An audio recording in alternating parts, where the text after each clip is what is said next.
हाय, मी जान्हवी. आजच्या दिवसाची सुरुवात पहाटे 4 वाजताच झाली. छान तयार झाल्यावर चहा बिस्किट खाऊन ऑर्डरला जायला निघाले.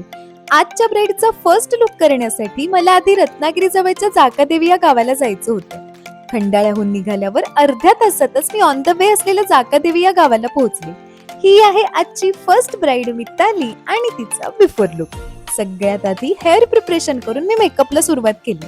जेमतेम 2 तासातच मिताली छान तयार झाली. तर हा आहे मितालीचा आजच्या पुण्यहा वाचनासाठी केलेला फर्स्ट लुक. अगदी तिला हवा होता तसाच. यानंतर आम्ही सगळेच रत्नागिरीला वेडिंग व्हेन्यूला जायला निघालो.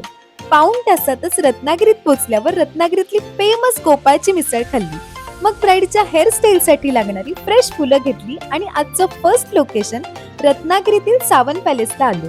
आल्या आल्या विधी लुकची साडी प्रिप्लेट करून ठेवली.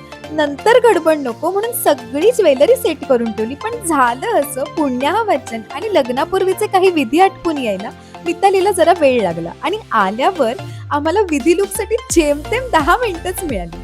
आमची इतकी गडबड झाली ना, कारण या 10 मिनिटात आम्हाला नऊवारी नेसवून हेअरस्टाईल चेंज करून टचअप सुद्धा करायचं होतं. पटापट मिताली तयार होऊन गडबडीमध्येच हॉलमध्ये गेली. काही म्हणा, गडबड घाईशिवाय लग्न पूर्णच होऊ शकत नाही, हो ना.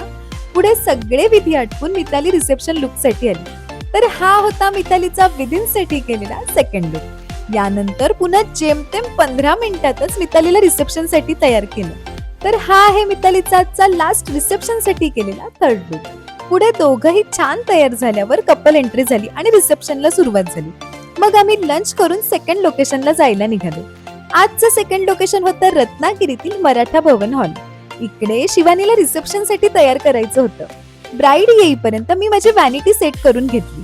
काही वेळातच शिवानी आल्यावर मी लगेच हेअर प्रिपरेशन करून मेकअपला सुरुवात केली. जवळपास 2 तासात शिवानी छान तयार झाली. तर हा आहे शिवानीचा आजचा रिसेप्शन साठी केलेला लुक. यानंतर शिवानीचे छानपैकी फोटोज क्लिक करून मयुरीला घरी सोडून मी आणि सौरभी खंडाळ्याला जायला निघालो. बरं, आजच्या दोन्ही ब्राईड्सचे सगळे लुक्स तुम्हाला कसे वाटले हे मला कमेंट्स मध्ये सांगायला विसरू नका हा. तर असा होता आजचा माझा वर्क डे. भेटूया नेक्स्ट ब्लॉग मध्ये. बाय.